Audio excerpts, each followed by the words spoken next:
Baik, terima kasih atas waktu yang telah diberikan kepada kami. Kami dari kelompok 4 akan mempresentasikan tentang sistematika dan format penulisan laporan kerja praktek.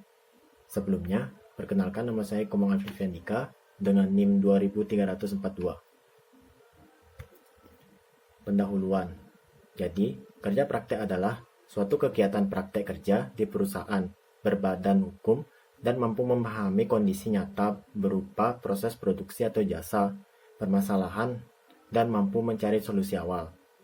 Kerja praktek adalah kegiatan yang terencana, terarah, sistematis, dan terkendali yang berupa kegiatan mahasiswa secara langsung di perusahaan dan berupaya untuk memperoleh informasi detail tentang kondisi perusahaan, menemukan suatu permasalahan dalam proses produksi atau jasa, dalam bidang ilmu tertentu, dan data dengan menggunakan metode ilmiah untuk menjawab pertanyaan penelitian atau penguji hipotesis. Lalu ada tujuan kerja praktek. Tujuan pengerjaan kerja praktek yaitu 1. Melakukan studi lapangan dan terlibat langsung pada kegiatan perusahaan atau produksi yang sesuai dengan jenis perusahaan. Yang kedua, mengidentifikasi permasalahan-permasalahan yang terjadi dalam perusahaan dan menganalisis permasalahan tersebut sesuai dengan teori yang mendukung. Yang ketiga, mendeskripsikan hasil magang, menyusun dan menulis suatu laporan sesuai dengan jenis dan keadaan perusahaan beserta permasalahan yang dihadapi dan analisis permasalahan. Lalu ada tujuan di atas mencakup pengembangan kemampuan mahasiswa dalam memahami kondisi nyata perusahaan, mengidentifikasi atau memperoleh data dari atau informasi tentang masalah tersebut, dan menganalisis masalah, serta menyajikannya dalam bentuk laporan kerja praktek. Perkenalkan, nama saya Na'mas Nurta, NIM 2314. Sistematika dan format penulisan laporan kerja praktek. Bagian awal laporan meliputi halaman sampul, halaman judul, halaman pengesahan, abstrak atau pengantar, daftar isi, daftar tabel, daftar gambar, daftar lampiran, daftar istilah. Bagian isi laporan meliputi bab 1, pendahuluan, latar belakang.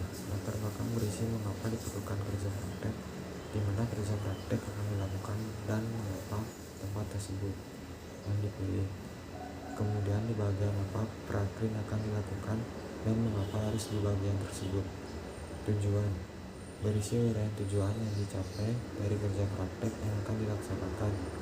Manfaat berisi uraian manfaat apa yang diharapkan dan adanya kerja praktek.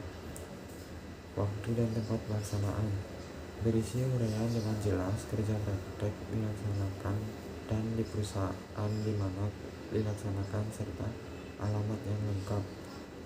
Ruang lingkup berisi uraian dengan jelas ruang lingkup atau bidang kajian dalam prakrin yang akan dibahas dalam laporan. Halo, perkenalkan nama saya Aldi Ferian Pratama, NIM 2030121. Di bab 3, gambaran umum berisi tentang yang pertama, sejarah perusahaan di tempat pelaksanaan praktek kerja.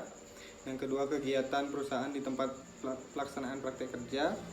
Yang ketiga, struktur perusahaan di tempat pelaksanaan praktek kerja. Dan yang terakhir, tujuan dan fungsi perusahaan yang terkait dengan bidangnya.